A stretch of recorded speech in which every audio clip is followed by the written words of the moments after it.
Hey guys, WantClue here. I hope all of you are doing really well and having a fantastic day. We get something that we need to unbox, and maybe you want to stay curious and watch this video till the end because we need to do a giveaway. Let's get started.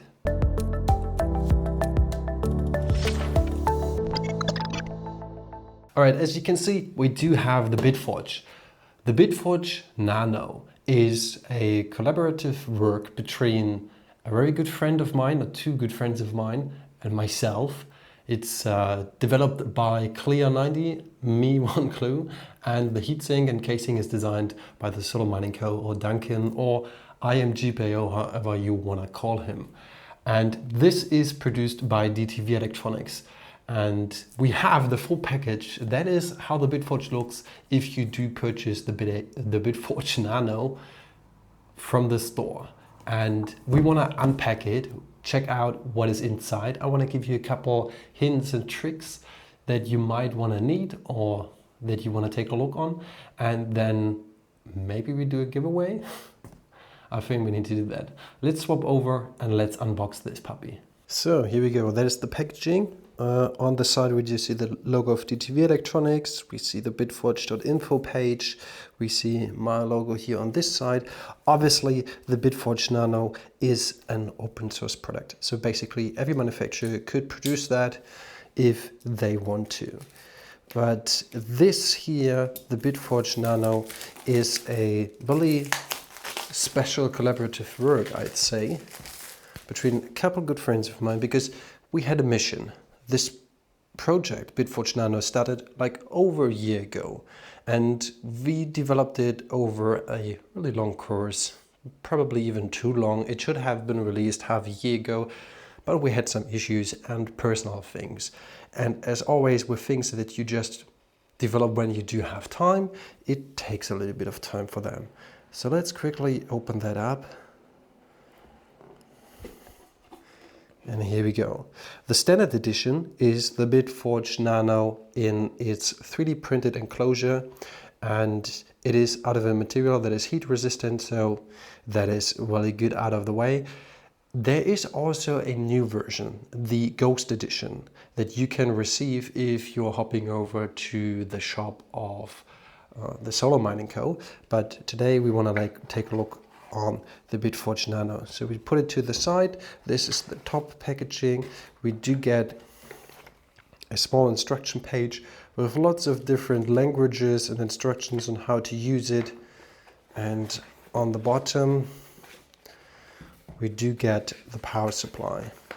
One thing that you need to keep in mind here is this is more or less universal, this power supply, but it doesn't come with a C13 cable.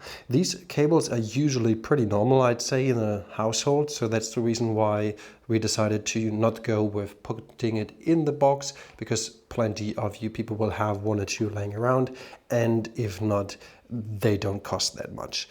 But this is the power supply. It is capable of up to 96 watts, so plenty of room. The BitForge Nano does have 3 different power modes. You can overclock it. It's the same mechanism as with the Bitaxe. So you just put in the $OC in the URL if you're on the settings page, but you cannot reach these numbers. You cannot reach 96 watts with this device for numerous reasons, but the highest mode or the highest overclocking that I achieved was more or less 3 terahash, which is pretty good, I'd say, for this small device.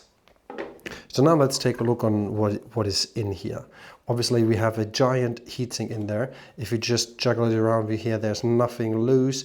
That is pretty good. That is also, I'd say, one thing that you should do if you receive any sort of product. Like if something is clickering or juggling around on the inside, that's probably not a good idea. But for the BitForge Nano, yeah, we do have 2 big fans. There is no display or anything else. We decided to keep it as stealthy as possible. And you only have here a power plug input. On the bottom, we see there are 4 screws. So if you want, you can just open it up and you can flash different firmwares if you want to, but everything else is in the device or on the device, and super, super easy. So let's quickly take over my phone and I think we just will set it up in a second. So here we go. I just plugged in the BitForge Nano. It is coming online. As soon as you have set up everything correctly, the device will blink on the inside every time it does find a share. So now let's quickly take a look on my phone. We do see here is the BitForge Nano, and let's quickly connect over to that. It takes a time, a couple of seconds, but we do see the captive portal is coming up. Also there, it does take a little bit of time. This is usual, but there are some new features coming with the next release, the version 1.2, that will be out very soon, hopefully. And then things are a little bit more easy. As you see, it took a couple of seconds for the device to fully come online. We just do a quick scan for Wi-Fi networks. I do see my network there. Let me quickly put in the Wi-Fi password, 1 second. And here we go. We click on save. That should be it. You must restart the device. Yes, of course we need to do that. So let's quickly go up here, click on restart, and now the device should restart with the new settings. Here we go. We see that we have been disconnected. Now some of you people might be wondering like, hey WantClue, that's cool that it is stealthy, but how am I supposed to see the Wi-Fi IP address of it? Well, here you go. The idea that we had is you connect it to your Wi-Fi, and afterwards it will still have this captive portal open for you for 15 minutes after it booted up. And it tells you the IP address. It's 164 at the end for me in my local network. So all I need to do now is I need to come out here and use my own Wi-Fi network. Okay, I'm connected to my Wi-Fi. Let me quickly open up my browser. It takes a couple of seconds. As usual, if I'm not mistaken, I have the 10.0.10.164. That is just for me. I mean, it could look different for you guys, so that is depending on what kind of network you guys do have.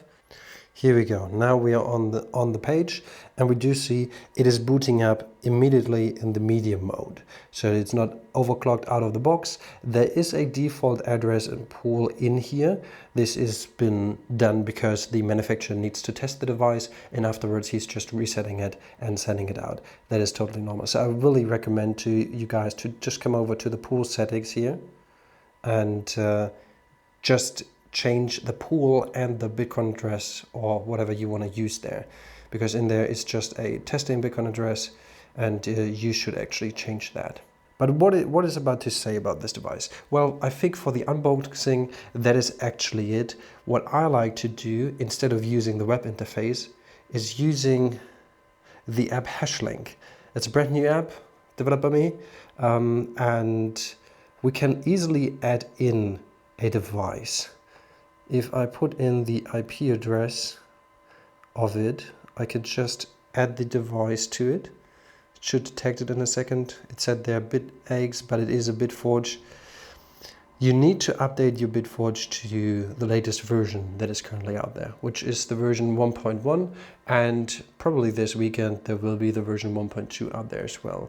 But you can control your device over this app, and you can do the same for all other devices. And I really like to do that because I do have another BitForge, this one right here, which is currently running, and this is running my current beta version of the next release. So I can do whatever I want with it, which is super cool, especially toggling the performance modes, and that is just so easy to do. Well, here we go. This is the BitForge Nano. We quickly unboxed it. Maybe you guys want to see a video where we do take a look on everything on it in detail. I already did a couple of videos about the heatsink, the process of how came everything to life, and why we decided to produce this miner. And if you now want to get one of these devices, or if you want to win one, what you need to do is you need to subscribe to this channel, and you need to comment down below #BitForge. If you do that, you might be the lucky winner. So I think for an unboxing and quickly showing off how it looks from the actual factory packaging to you, that is it for today's video, and we will see us again in the next one. So stay tuned and don't miss out on any further open source things. Peace out.